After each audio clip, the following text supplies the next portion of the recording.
ফ্যাসিবাদী আওয়ামী লীগ সরকারের গুম, খুন, নির্যাতন, ভোট জালিয়াতি ও মানবাধিকার লঙ্ঘনের বিরুদ্ধে জাতিসংঘ ও মার্কিন হোয়াইট হাউসের বলিষ্ঠ কণ্ঠস্বর।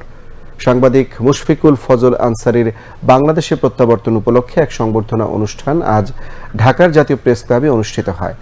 জাতীয় প্রেস ক্লাব, বাংলাদেশ ফেডারেল সাংবাদিক ইউনিয়ন, ঢাকা সাংবাদিক ইউনিয়ন ও ঢাকা রিপোর্টার্স ইউনিটি এই অনুষ্ঠানের আয়োজন করে।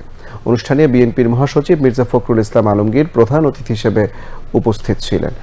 অনুষ্ঠানে সাংবাদিক মুশফিকুল ফজল আনসারী প্রায় এক দশক মার্কিন যুক্তরাষ্ট্রের হোয়াইট হাউস, স্টেট ডিপার্টমেন্ট সহ বিভিন্ন গুরুত্বপূর্ণ পরিমণ্ডলে সাংবাদিক হিসেবে তার বিভিন্ন অভিজ্ঞতা ও চ্যালেঞ্জগুলো তুলে ধরেন।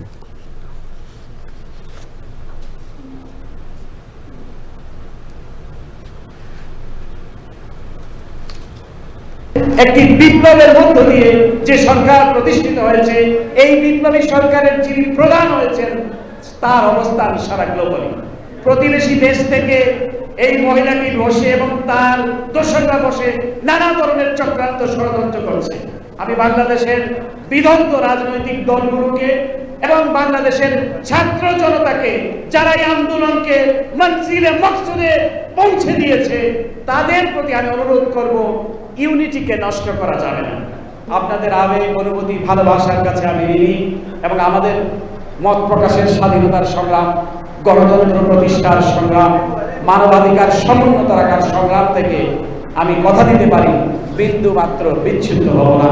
আমাদের কাছে, এই দেশের মানুষের কাছে এই গণতন্ত্রের সংগ্রামের ক্ষেত্রে সে আমাদের কাছে হিরো। এই জন্যে যখন আমরা সবাই অত্যাচারে, নির্যাতনে, নিপীড়নে, রাজনৈতিক কর্মী, নেতা সবাই হতাশ হয়ে পড়তাম মাঝে মাঝে, তখন সে আমাদের মধ্যে সে আশার আলো জাগিয়ে তুলতে।